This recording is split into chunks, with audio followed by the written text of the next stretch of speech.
So welcome everyone to another Transatlantic Poetry broadcast. My name is Robert Peake, creator of the series, and tonight's evening is hosted by Monique Antonette Lewis, who joins us now from Denver, Colorado. Monique? Hi, Robert. Thank you so much for having me. I'm the founder of At the Inkwell, and At the Inkwell was founded in 2013 in New York City.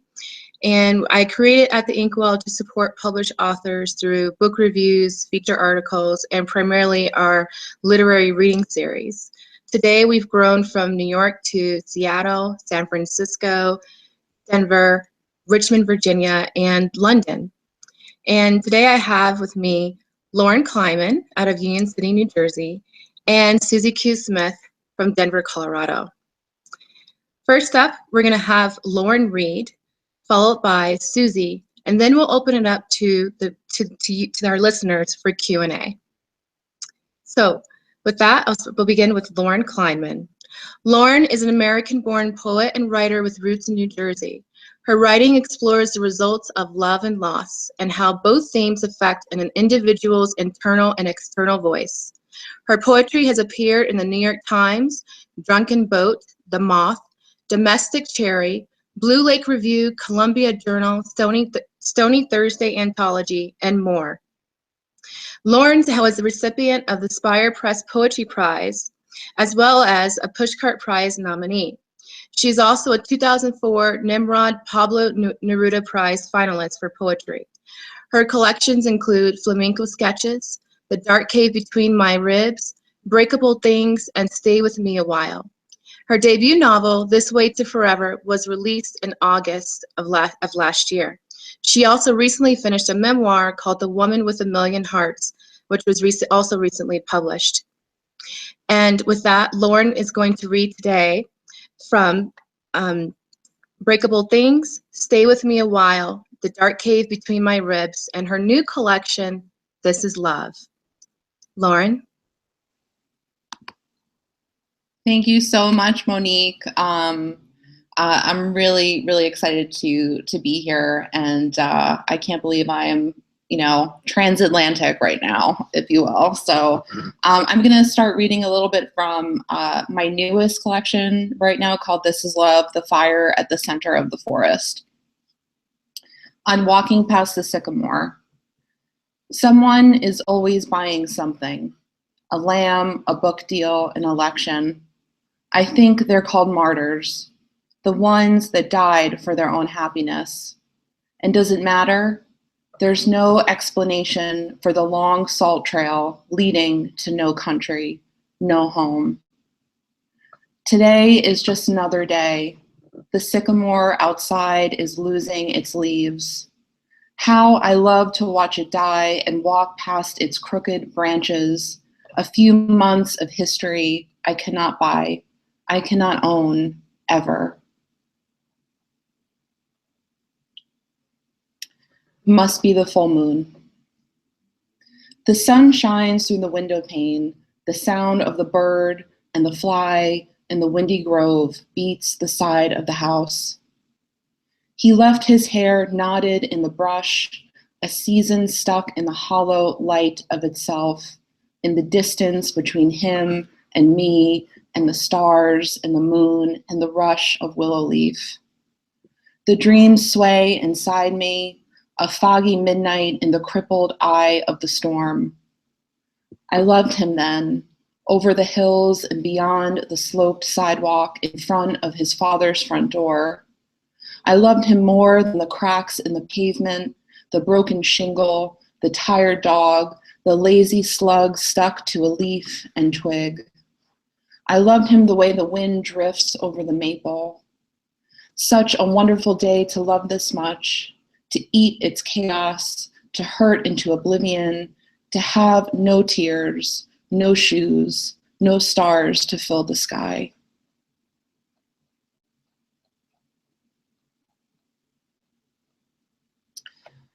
In this life, however much I try, this is me. Hollow ground, wet newspaper, this is me. However much the stars laugh, their voices hide the weight of my sadness. I will never know how far a light year really is, or if the cracks in the sidewalk will ever get filled. This is me. For the first time, I cry louder than the magpie because I've broken away, a landslide rushing. This is me, the burning woman. How ridiculous it is to be anyone else, all the loneliness on earth. When it happens, we hope we'll accept love. This is the room where I knew I loved him. For just a minute or so before the light dressed the border of heaven, before the trees lifted their branches between cloud break, before the mare bowed its head for a taste of sweet water. It's hard to know when someone will return your sunlight, but someone will, somewhere. Beside the splintered park bench, the drowsy sunbeams, a little canary on fire, the world's offering in exchange for absence. To sit in this room alone, to spread my fingers across his hollow heart, to make room for the passage so I don't fall in, drown in his stars. It's not so rough until it happens to you. After he held me down in the cold bathroom stall, there were no marches. I heard the sound of the dripping sink, buzz of the moth. I saw the sun leaving the continent, darkness budding like a rose from my mouth. I wish I could love like I used to. I wish I could be a drink in someone's hand, a whistle, an entire ocean, a lettuce leaf, railroad tracks. I wish I could be silent, listen to the water splash off the bow. Give me something to wear. Let it be fabric, red. Let its stitches echo, bend out beyond the air. Let it be the color of passion, fervor, violence. Let it be the color of blood, of bleeding past the edges of eyes. Let it be a dress, oiled from my skin, slick with dye. Let it run over my knees, drape its vein across my backside. Give me something to wear most people will remember. Enough room on the hip for a star, wrinkled or torn, I'll never take it off. Give me something to wear so that I may be at your fingertips. I'll be the woman you want me to be, a crimson woman, sweet cherry cunt. I'll be the scarlet throat in your crowd.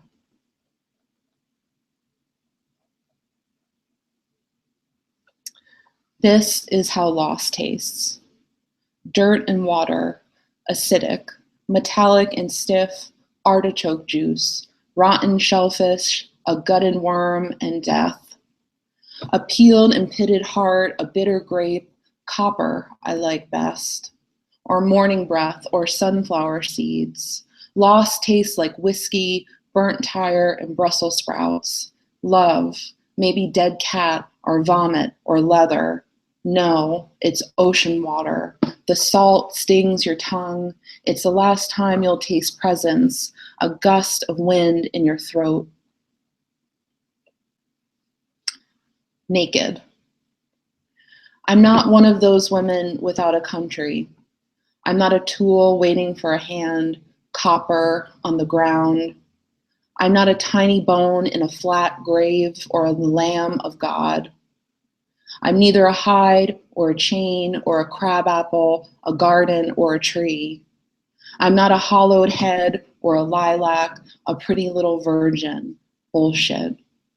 I'm none of the space under the moonlight, the cork in my hand, his mouth on my tit, and the cold horizon all over my fat, naked body.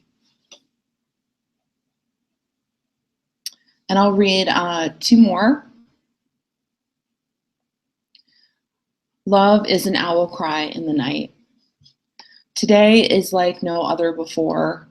Tender skull bone crushed around the mouth, a loose eye socket. Will I ever be as free as I was, restless on Brighton Beach, sharing a joint with the stones, a tangled branch in love? All that time I spent alone, I touch my hips under the damp clouds. I'll never get it back. Wind from the north, warm sugar donuts and black coffee.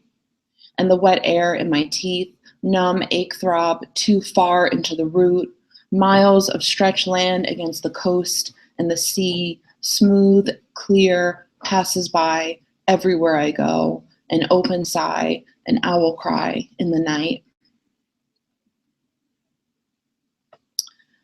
Love is the chair you sit on. It's your cat's matted hair, your mother's favorite drink, the sparrow's heart, the worm, loose eye sockets, the burnt candle, the burnt chicken, torn jeans, 15 smoky kisses, wheelbarrows glistening with rainwater, the hollow newspaper, the subway moon, tonight, tomorrow's critics, your foot dangling from the bed, your dog's spiral tail. It's your wet bones, the small shack in the woods, beards over Brussels sprouts, your dead cat, your dead baby, mush in a bowl, mush in your head, sliced orange drunk off its peel. It's whispering deadlines, the police, cold bathrooms, the moth buzz in your ear, addictions, tangled weeds, splattered paint. It's Bukowski in a red dress, actors, presidents, and garbage men, strippers, their ruby glow, pink, purple cluster flowers in a garden, and hope, all hope. Thank you so much. Thank you, Loren. Thank you, Loren. Next up, we have Suzi Q. Smith. Okay. Suzi is based in Denver, Colorado, an award-winning poet and author. She lives with her brilliant daughter. And in addition to working as a teaching artist in Denver, Suzi has toured the United States for over a decade. She's among the most well-known performing poets in the country and has shared stages with Nikki Giovanni, Talib Kweli, the late Jill Scott Heron, and many more over the years. Her work has appeared in Union Station Magazine, Suspect Press, Muzzle Magazine, Malpay Review, Peralta Press, and many more. She currently serves as Executive Director of Poetry Slam, Inc., and as a partner artist with Youth on Record and an advisor to Denver Minor Disturbance Youth Poetry Slam. Today, Suzi will be reading from her collection, Flesh. And I'll let Suzi take it away. Suzi? Well, hello, everyone. So I'll be reading a few pieces from Flesh and possibly some new pieces that aren't anywhere yet because I always like new pieces the most, and that's just how I go. So this is Dark Humor. You know how my hips have never forgotten the drum? You know the way my voice sounds like a conjured grandmother? You know how I write poems like invocations, right? You know how my spirit never sleeps? How we laugh at our own temporary blood? And oh, sweet Lord, how we laugh. How buckets of glass leap from our heads, thrown back and open. How we spill sharp, choking out the swallowed stingers. How we dance until our feet blister and open, knowing the stains will tell the story of our movement. We, super magic, we, beloved immortal, even our echoes got knuckles. Listen, in the canyons, over the ocean crashing, our ancestors stay chanting. We in here, we still here, we been here, we stay here, we survived, we survived, we survived. And the next piece I will read, and so that one's in Flesh. The next piece I'll read is called Bones, and this one you can find in Suspect Press. You can keep your timid dreams, short breath panting, mediocre with fear. Tremble becomes a walk, a gate. Gate yourself safely, but do not ask me to stay. I am wild as spring. Fire that makes glass can melt it also. Bridges can be cages too. Let them all burn with old mirrors and doorknobs. You ever notice how they call it a rope burn? How binding rips into simple flesh and divorces the skin? I have set fire to every photograph of every lover. Maybe that is too far, lover. Temporary as tampon, sterile in their regard, bleached as memory. This is how I cut the stain of you, rusted, unsightly fabric. Stitch the hole left in my sheets, in my panties, until only a clean seam, or scar as they are also called, reminds me that something happened there once. When I was reminded to be humble, when I was taught to be polite, when I was raised to be a Christian, all forgiveness and long-suffering, when I was beaten into being a good girl, the best girl, a girl that cuts her tongue from her mouth and folds it into a quiet bouquet of blood. I was married once. I said I do and meant it, left my skeleton at the altar and shape-shifted into a beautiful apology. 1 year after the wedding to the day, my gallbladder exploded inside my body. My gut was trying to form new bones from the waste. What a tragic way to love my fear more than myself. I have not done it since. Loved, or should we call it suicide, the way I buried my own name in an unmarked grave in some winter where the ground will not yield for anything less than a hurricane's unearthing howl. This is where I live, I say. This is my name, I say. These are the bones that belong to me.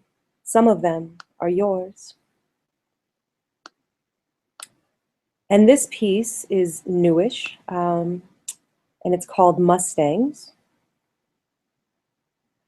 I've been really trying, baby, trying to hold back this feeling for so long. And if you feel like I feel, baby, come on. Oh, come on. Janice Hunter was a 17-year-old high school student when 34-year-old Marvin Gaye crooned her open. When you type Janice Hunter into Wikipedia, it forcibly redirects to Marvin Gaye's page. He is, after all, the only reason we know her name. When you Google Janice Hunter, the first result is the headline, "Marvin Gaye's wife reveals how he tortured her."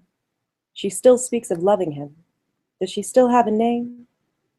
Lori Maddox was a 15-year-old virgin when 27-year-old David Bowie groomed her wide open for Jimmy Page to follow, then Mick Jagger, who sang to her of wild horses, and, of course, young girls are Mustangs, from the Spanish mustango, meaning ownerless beast. Mustangs have no natural predators but the men who catch and break them. Childhood living is easy to do. To break a wild horse, first you must gain its trust. Sing to it. Call it pretty until you mount. Get the reins on quickly. Wild beasts must be controlled from the head. Give it a new name, something easy for you to say, like baby. She will forget she ever owned the wind. I was 13 when the first man boy tried to tell me he loved me. He was 20. I pretended not to hear him and hung up. I was 15 when the second man boy tried to tell me he loved me. He was 20. I pretended not to hear him and hung up. I was 16 when the third man boy tried to tell me he loved me. He was much older than 20. I pretended not to hear him and hung up, and how they loved me. Called me muse, watching me playful in open fields. Fame makes a man take things over. Called me quiet, teasing with handfuls of oats. Fame, what you want is in the limo. Called me beautiful until I stopped kicking. Called me theirs. Called it love. Is it any wonder? Say, there's nothing wrong with me loving you. There's nothing wrong with me loving you. There's nothing wrong with me loving you. Say it like a mantra until it feels true, until the saddle feels like skin, until the yoke feels like religion. There's nothing wrong with me loving you. Does love mean to lasso a feral mare? Does love ride bareback and call itself quick? Does love mean to harness the thunder in my hips until it all feels yours? Does love always catch around the throat or is a bit in the mouth like so? The first time I told a man I loved him, I coughed up a rusted chain and a collar. I traced it with my tongue and found my own name already engraved there, just below my mother's. Wild, wild horses, we'll ride them someday. And the next piece is a piece that I wrote for a vigil at an ICE detention center on Valentine's Day a few years ago. This is called I Don't Know How to Love You in English. I cannot tell by its rhythm where this heart was born. It is only music pulsing through palms. We know this when we hold hands, let whispers tickle ears, whatever language they assume. I do not know how to cry in English. No sé cómo llorar en español. Tears are born world citizens. They do not need to speak to find each other, to rush into rivers that cannot be dammed. I will not ask the wind where it is from. It would only answer with its coming and going, does not recognize these fences or lines, does not even see them. I will not ask the monarchs for a passport, will not pinch them from the air and pin them for their passage, will not shoot them as they fly away. I will not shush the roaring seas beating upon the border from another nation's shore, will not pretend its origin is worth less or more. We are each of us worth our weight in water or in papeles. I will not ask each grain of sand from whence it came, will not interrogate the sediments and segregate them by shade. I will not cast a net around the beaches. I do not know how to love you in English. No sé cómo te amo en español. Only know that all life begins with love that cannot be walled or conquered. I will not ask love where it comes from. Only know that it resides in me, in the descansos dotting the desert. I do not know what language bullets speak, have only ever heard them whisper past my head in words I do not wish to remember or repeat, would rather press palm to palm and whisper poems. Give us your tired, your poor, your huddled masses yearning to breathe free, would rather smile warm as stew-filled belly and break bread. I will not ask the flames I cook with for identification when they burn more orange than red, white, or blue, as I do not know how to eat in English. No sé cómo comer en español. I do not know how to breathe in English. No sé cómo respirar en español. I do not know how to bleed in English. No sé cómo sangrar en español, but I think it is the same. Creo que es lo mismo con mis palabras y con mi lengua rota. Yo trato de hablar with my words, and with my broken tongue, I try to speak. So this is a very newish poem, and so it's not published anywhere yet because it's probably not done, but it's from a new series that will eventually become a book. This is Imitation of Hope. 2008. Why do they call him black when he's half white? She asks me at work, and she is my boss, and I like her, and am still the only black person she knows, or half white, as she demands to assert casually, as if I still would have gotten the job if I had come to the interview with my afro howling and whirling and not strangled into a stifled bun, as if I can leave half of myself waiting at the door, reaching for mythical bootstraps, as if I didn't replace 2 people when they hired me, as if they didn't replace me with 3 when I left, as if we don't literally work twice as hard for half as much. I pissed. The hilariously mistyped subject line I receive in response to my best friend's stepmother after I reply all to an email she sent to everyone she knows about Barack Hussein Obama. Of course, he's a Muslim. Of course, he's a black Muslim. Of course, he's not American. Of course, he's not one of us. I mean, you. I mean, I thought you were one of us. I mean, not us, but one of the good ones at least. I mean, I thought I could trust you to take it, to eat it, to smile silent. I should have known one day all that black would slide out through that gap between your teeth, always hinting at something darker inside. I wept with my grandmother that election night. I hoped it meant they didn't hate us as much as they used to. I hoped it meant I wasn't lying to my daughter when I told her she could be anything she wants to when she grows up. 2016. My cousin's ex-wife, a white woman who is bisexual, so of course she gets it, even if I am the only black person she knows, comes asking me about all things black, comes demanding that me and other black people I love fight harder against the regime. Of course, we know how. We are good at it. I speak to her about lines and intersections. She responds by calling me Rachel Dolezal. We do not speak again. It is hard to teach people to love you. It must be done all the same. It is bloody. You have no idea how much time I have to spend each day forgiving people, releasing them back into the wild as a means to free myself. And I will close with this poem. So I was asked by Suspect Press to write something hopeful post-election. And so this is what I came up with. It's called Maybe It's the End of the World, and maybe that's fine, maybe that's fine. 1, the good old days. See, in the good old days, this doesn't happen because they used to treat them very, very rough. And when they protested once, you know, they would not do it again so easily. You see, in the good old days, law enforcement acted a lot quicker than this, a lot quicker. In the good old days, they'd rip him out of that seat so fast. We're not allowed to punch back anymore. I love the old days. You know, what they used to do to guys like that when they were brought in a place like this? They'd be carried out on a stretcher, folks. All quotes from our current president. 2. To-do list, preparing to live in Trump's America. Apply for your concealed carry permit. No, violence will not solve this. They will always have more of it than you. Make sure your daughter, your nieces, all of your darlings have access to birth control and a long-term plan, either not to have children or to raise an unflinching army of them. Double check health insurance. Will we still have it? For how long? Learn your medicine. Take care of your teeth and bones and blood. You will need to sharpen them all. Buy a gun. Buy several guns. No, now is the time for prayer. It is the only weapon that will work. They will always have more guns, and they love the way your insides look when you wear them out. Have you eaten today? Food made by hands that love your mouth? You must remember to eat. Breathe. Breathe again. Steady your shoulders and practice your aim. No.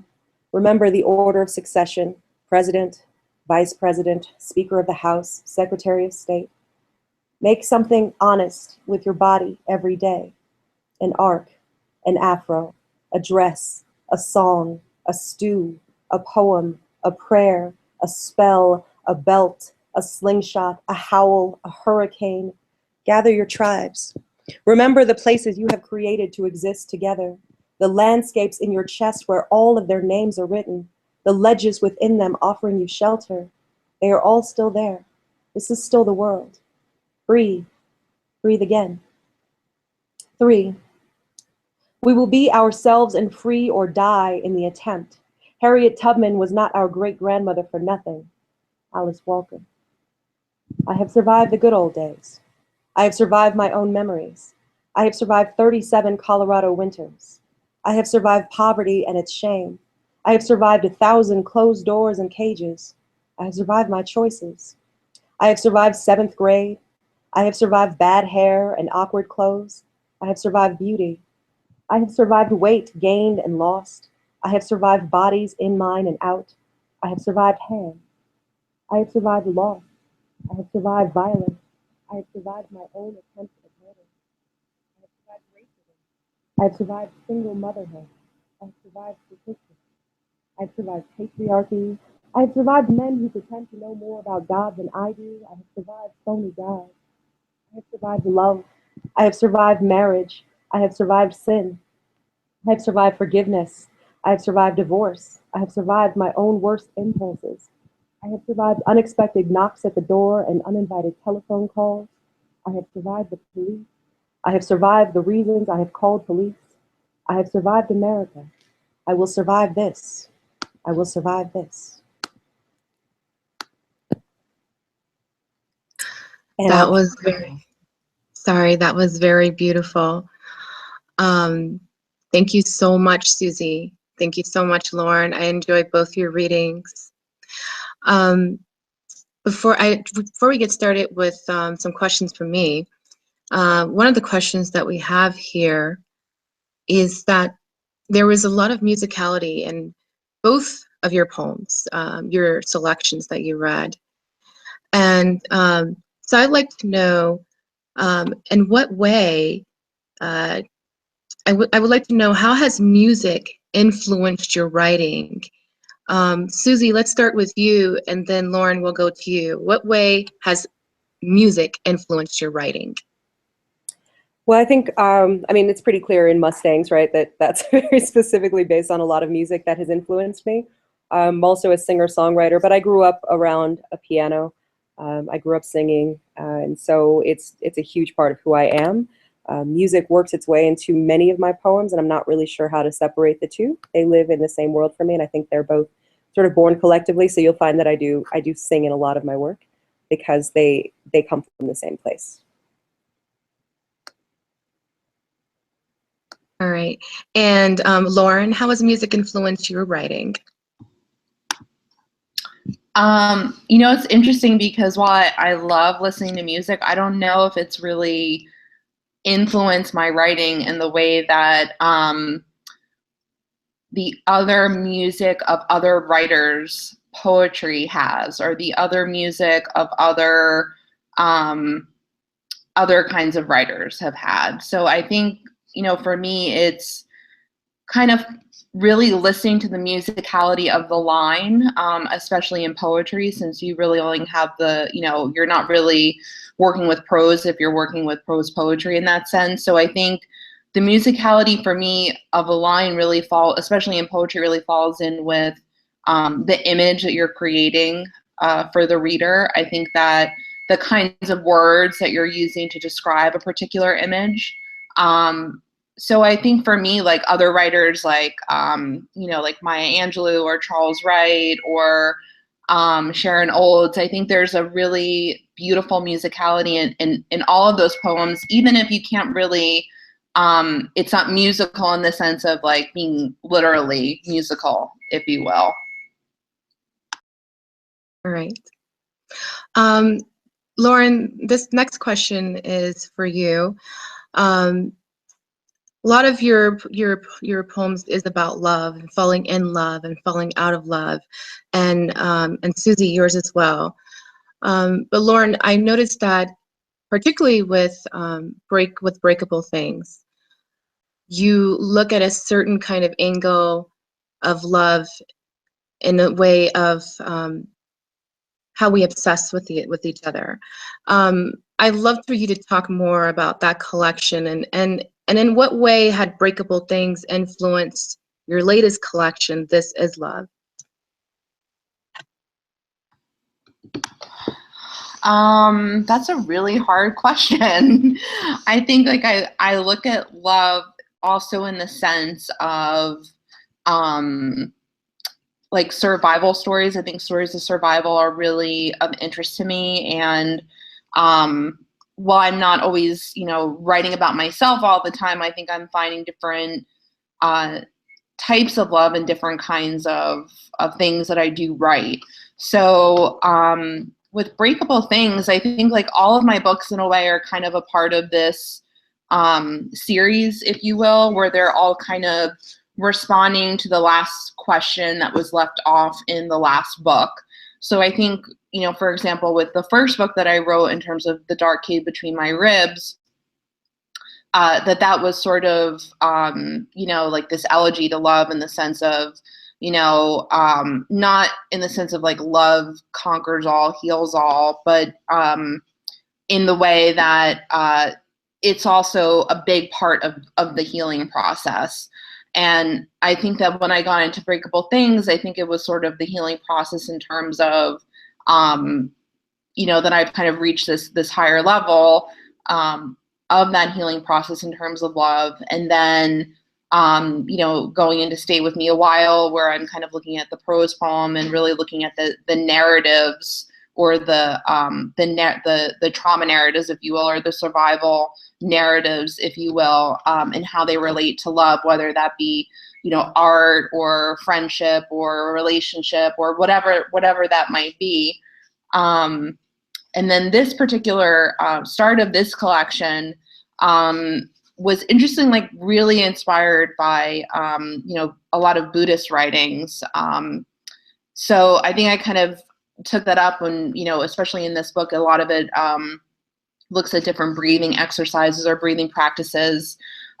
So it's been interesting. And with every book that I work on, I really spent a lot of time researching. I spent a lot of time speaking to, interviewing a lot of different people about their idea of love, definition of love, and for me, like just to kind of close is that, a writer, I feel like that really kind of looks at love and, not in just like, we see love as like a red heart or we see love as being relationship based. But if we look at, writers like Charles Bukowski, for example, that love can be, hate, hate is love, love is hate kind of a thing, that whenever we have kind of that obsession, that, that really deep rooted passion, when it comes to kind of making sense of love or just kind of making excuses that I did that for love, if you will. So I think for me, that's, I hope that kind of answers your question, but yeah. Yes, it does. Okay, thank you. And Suzi, just to segue into your piece where you talked about Marvin Gaye's wife, and how she wrote that she had been tortured, and that's also, but yet still loved him. There seems to be a bit of obsessive love there as well. And then you went into the poem talking about wild horses being broken, and first you need to gain its trust, and woman really forgetting that she's ever known the wind. Can you talk more about that poem, and in what way are you essentially trying to say, the way that I interpret it, my interpretation was essentially a woman's trust being broken in a way that's manipulative, in a manipulative kind of love. Am I on the right track, or can you explain more what that poem meant? Sure. So I think that love is complicated, and I think some of the definitions that we get given through a lot of pop culture are really, really unhealthy versions of what love is and what it means. And so I think particularly when it's very normalized, right, and talking about like some of the songs that we've all grown up loving, that we've known for forever, artists who we've, are heroes and giants in our world, and seeing them all sort of in these relationships with very, very young girls. So I was examining that dynamic, and I think it was particularly interesting to me because I do have a 17-year-old daughter. So that's part of where I think the outrage was born for me in that piece, but really examining sort of what love is, and is it about control, and what is that dynamic, and what is so appealing about very, very young women for these very older, accomplished men. And so I think a lot of it for me was about not so much that it's actually love, but that sort of definition and understanding of love, and that sort of unhealthy and really, really broken, wounded concept of what love is. So I think that's one way that it plays into my work, is examining really the definition of love and what it is, because I really do believe that all of my poems are love poems, which surprises people sometimes because some of my poems are quite fueled by rage, but I think that even rage is fueled by love. So that's sort of my take on it, is really examining, how do we define love? How does it manifest? And I think, I would definitely agree with Loren in that it's so much larger a concept than romantic love. And some of the ways that we look at it are really, really just incomplete definitions. But I really do think that, yeah, all of my poems are love poems, and all of them are born from a place of tremendous love. My next question, turning to a separate topic, your last poem, the one imitation, or one of your last poems, Imitation of Hope, that one resonated quite a bit with me. And I'd love you to chat a little more about that, to go a little further, deeper into, I know that being biracial, you must get all kinds of different assumptions quite often that come across very offensive if people don't even realize they're being offensive. Can you chat more to me about why you wrote that poem and why it was important for it to be written now, Imitation of Hope? Sure. So that's part of a new series that will be finished soon. We'll see how that works. But they're all sort of based on imitation of life. So if you're familiar with that film, and sort of the way that race moves and plays in our lives, right? So there are many, many themes in the book. So hope is one of them, love is one of them, life is one of them, death is one of them, right? So all of the different ways that they show up in our lives. And so that's really specifically about Imitation of Hope is really based on that, the 2008 election, of course, and the theme of hope during Barack Obama's election, and how it sort of became this imitation of hope. And so that piece goes on a little bit further, and there's a lot more to it. But there's definitely, I think, that expectations and ideas that people have on who I am based on, my biracial identity. There are many fun exchanges that I get to have with people based on that, right? So I think I've been being asked, what are you, since I was a child? And I think that I was born with a certain fuse, And most of that fuse has since burned up in my life, and so a lot of things show up in my work with less patience probably than I had when I was younger. But really examining the experience that I have just living in this body. Thank you very much. Loren, I want to turn to you. You know, you're a woman who is involved in multiple projects ongoing, whether it's your writing, your teaching, just like Suzi as well, and then also the new organization you've put together, National Translation Month. Can you tell our viewers more about what National Translation Month is about and why you decided it was important to put together? Sure. Yeah. So National Translation Month started in 2013 with my dear friend and another fellow poet named Claudia Soraya, who's a Romanian poet. And we've since really grown. We kind of started off very small, with a couple of readings here and there, and publishing works in translation. Not just works in translation from one language to English, but really translation across many different languages, and whether that's Spanish to French or French to English or English to Romanian, that it's really focusing on translating, promoting translation to new readers, or works in translation to new readers, to a wider audience. Specifically because when you are working with translation, especially if you're translating a work into English, or you're only writing in one language, your readership is actually very limited, in terms of who is reading the work. So, kind of really exposing different kinds of writers through different kinds of languages is something that I feel very, very passionate about, and something that Claudia and I have felt very passionate about. And it happens every September. And on our website, www.nationaltranslationmonth.org, we feature all different kinds of writers, their translators, and the original work. So, we've had everything from the Hausa language on there, to Persian, to Romanian. Really, we've published hundreds and hundreds of languages, and also published a lot of work that has never been translated before. So yeah, I hope that answers your question. Okay, all right. And also your latest collection, This Is Love, when will that be published? So I'm actually still in the middle of writing that book. I've gotten about 30 pieces in. So I will be submitting that in a couple of months. But it's kind of like an ongoing project for me right now. So hopefully soon it'll find a home. Suzi, you read from some work that was also new. Do you expect any of some of the new pieces that you read will be published soon this year as well?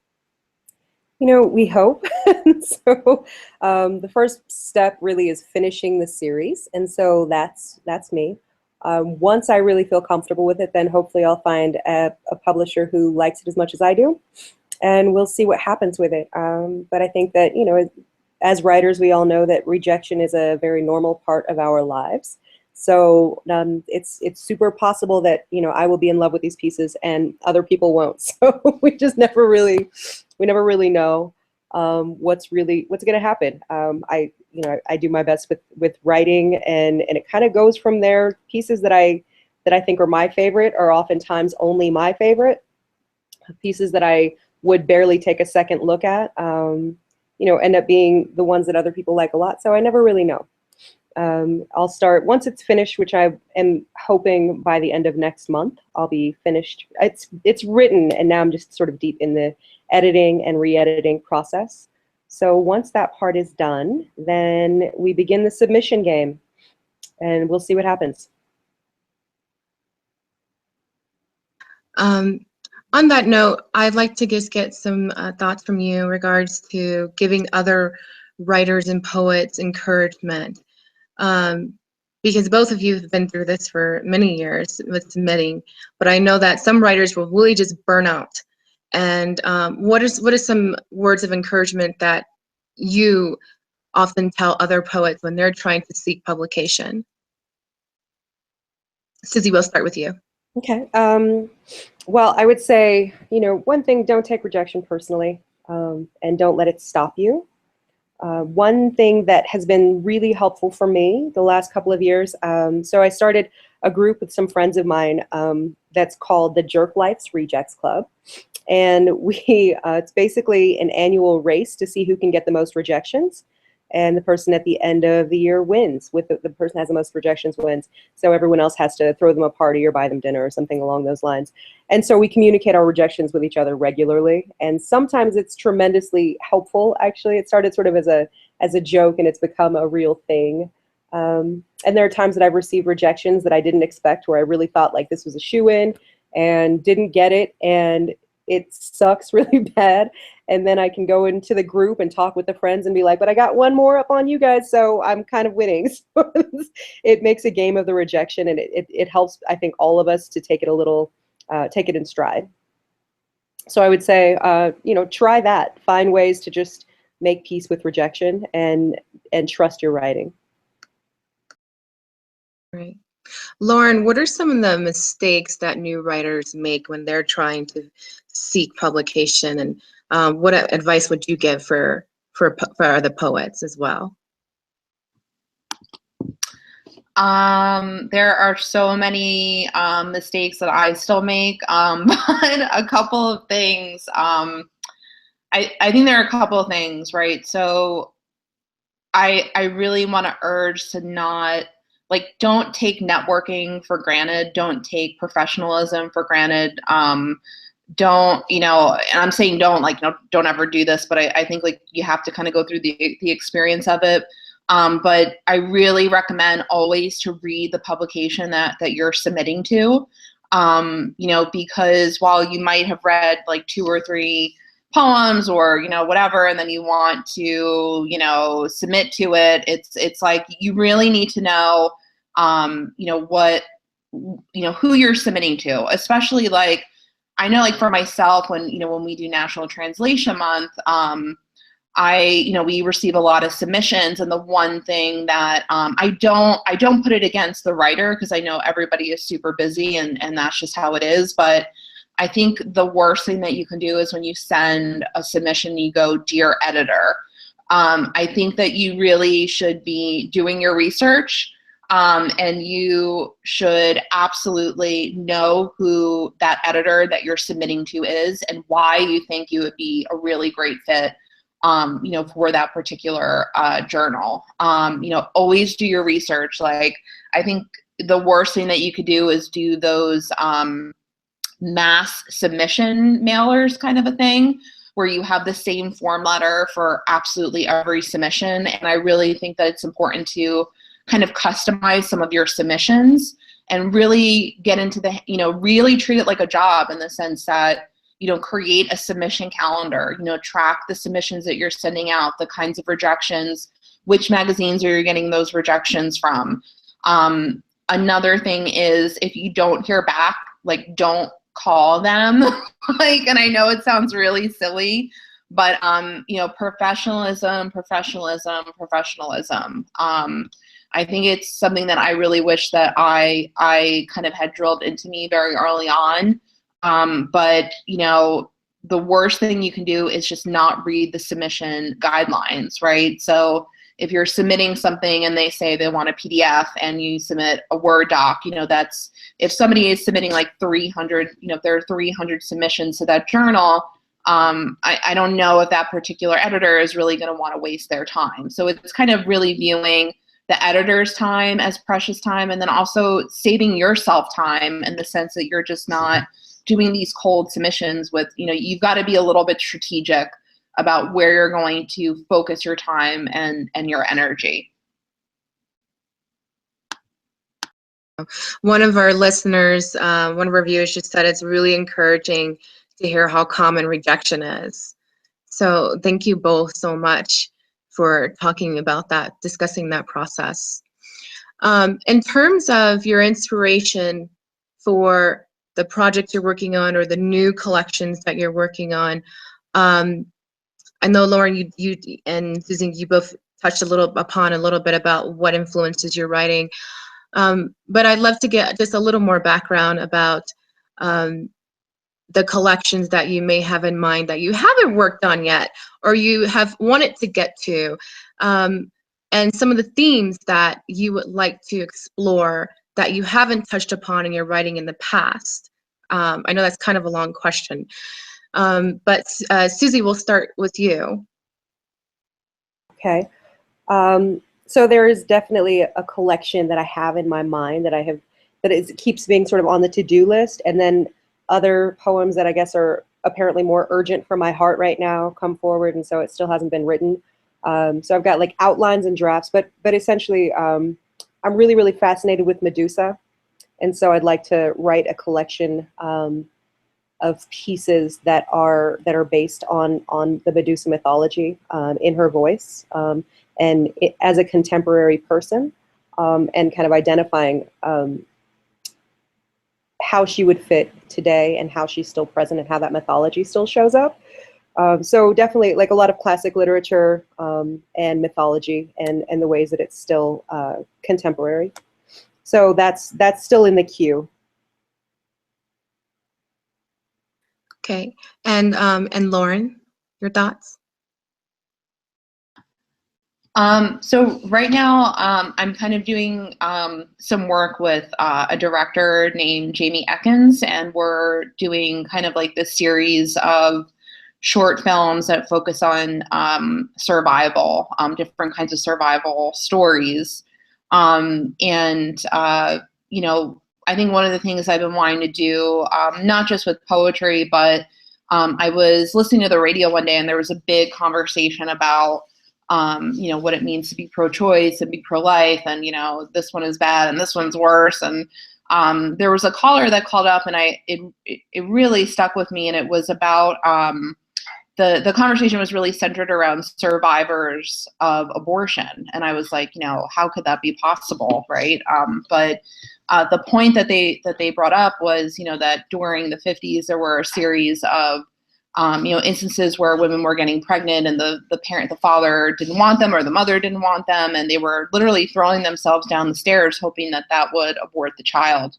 But what ended up happening to a lot of these children is that the pregnancy went through, right? It went full term, and a lot of these children are being born and just completely not wanted by the mother or by the father.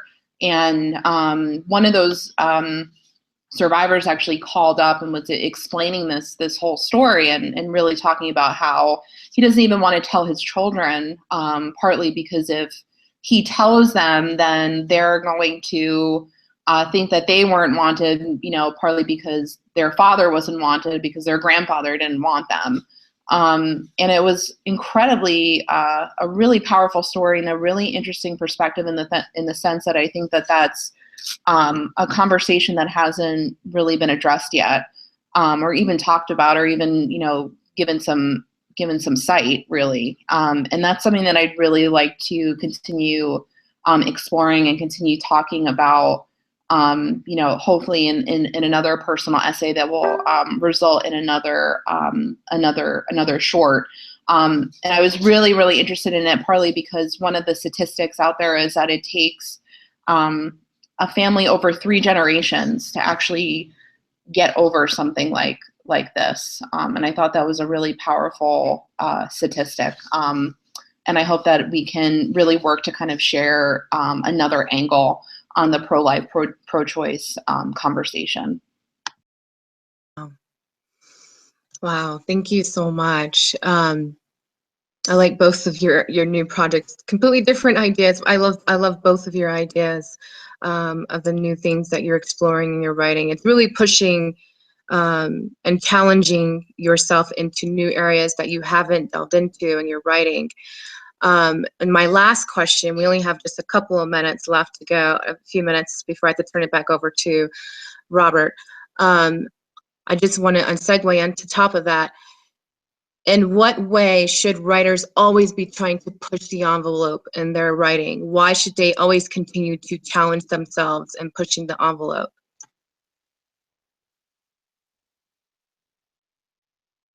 So, Loren, I'll start with you, and then Suzi. So Loren. I guess like I never really think of like, oh, I have to push the envelope, you know, every time I write something. But I think the biggest thing is to force yourself to, I know nobody wants to hear this, but you have got to read. You've got to read everything. You've really got to make that a part of your writing process. And I think when you do that, you'll find that you'll be able to tackle different kinds of topics, different kinds of subjects, really utilizing the reading material, that you have, and I think it's like that's like the gas in your tank, and if you're not putting in that time, I don't know like how you can really, push that envelope. And I think that, the other thing, it's like super important to like, I force myself to write across many different genres, even if I really hate doing it, because it really gets me to use my brain in many different ways. So for me, like screenwriting or writing a novel or writing prose or writing poetry, all completely different beasts. They all have different, pieces that are kind of relatable, but they require a very different practice and craft. And I'm not an expert at each of them, but it really allows me to kind of play around and actually like realize how difficult it is. And that really helps me kind of, I want to try a different form, but is the subject area going to sing to that particular, form? And it doesn't always. Like sometimes you wind up writing something where you're like, wow, I feel like this is really like pushing the limits, and you're like, Jesus Christ, like what a total piece of crap, but that's a part of the process. And that's something that, just to, you're going to kind of like learn as you read more. You're going to learn like what your limits are and where you kind of need to go next. And that's, I really feel like I'm really passionate about that. The only way that that's going to happen is if you really got to read. Thank you. And Suzi, in what ways would you like to add to that in terms of why it's important, how writers should challenge themselves in their writing? So I would second everything that Loren just said. I think reading is vital to writing. So read as many genres as you can. Read from different centuries. Read from different countries and cultures and translations from work. Everywhere that people live, there are writers, right? So it's important to explore writers from around the world. And I think that's really key. I also think that, writing different genres is incredibly useful. Where I don't particularly like any of my writing outside of poetry. I've had a couple of small successes with like very, very, with like flash fiction. And maybe I just have a short attention span. But I think that even just like doing academic writing and research papers, a lot of my poetry does have a lot of research that is involved, right? So it's just sharpening that skill. Even that can inform my poetry. But I think most of all, it's the same thing that I tell my students. The only wrong answer is a blank page. And I think that you've got to be just not afraid to suck, right? I try to write at least a couple of pages of pure garbage every day. And I kind of look at it like washing dishes. And so I can't cook in a dirty kitchen, right? So I've got to wash the dishes before I can make anything. And so a lot of times I've just got to get it's getting that out of the way, getting all of those, the gobbledygook out of the way, and writing the nonsense and writing the garbage so I can really get down to the reason that I'm there. So don't be afraid to suck, write nonsense, because that's how you clear it out of the way for the good stuff to come. And write every day so you can stretch. And I think that growth is natural. Otherwise, we just become bored with ourselves. So I think if you want to stay interested in your own writing, keep doing it. Take risks. Thank you so much. Thank you so much, Suzi. Thank you, Loren. I've enjoyed your answers, and the discussion that we had was very informative. I hope our viewers also found it very rewarding. Not only the discussion, but your poems. It's been an honor to have you both. And I also want to thank Robert of Transatlantic Poetry for having At the Inkwell to host this reading today. And with that, we'll turn it back to Robert. Thanks so much, Monique, and thank you so much to both of the poets. It was really wonderful poems, wonderful conversation, meaningful, important conversations, I think. So thanks for bringing your candor and your full selves to this. If you enjoyed what you heard tonight, just a reminder to please seek out these poets. Links to their websites are available on their individual pages at transatlanticpoetry.com, and seek out their books, order their books, buy their books, so you can have a piece of them with you at all times if that appeals. Our next reading will be coming your way this summer, so very excited to have Mary Jean Chan from the UK and Chen Chen from the US joining us as part of a reading hosted by Kundiman and Ari Villanueva. Just finalizing dates for that, so stay tuned to transatlanticpoetry.com, and we'll be announcing that shortly. Meanwhile, from me and from all of us, thank you so much for being here. Thank you so much to our poets, and we'll see you again very soon. Bye for now.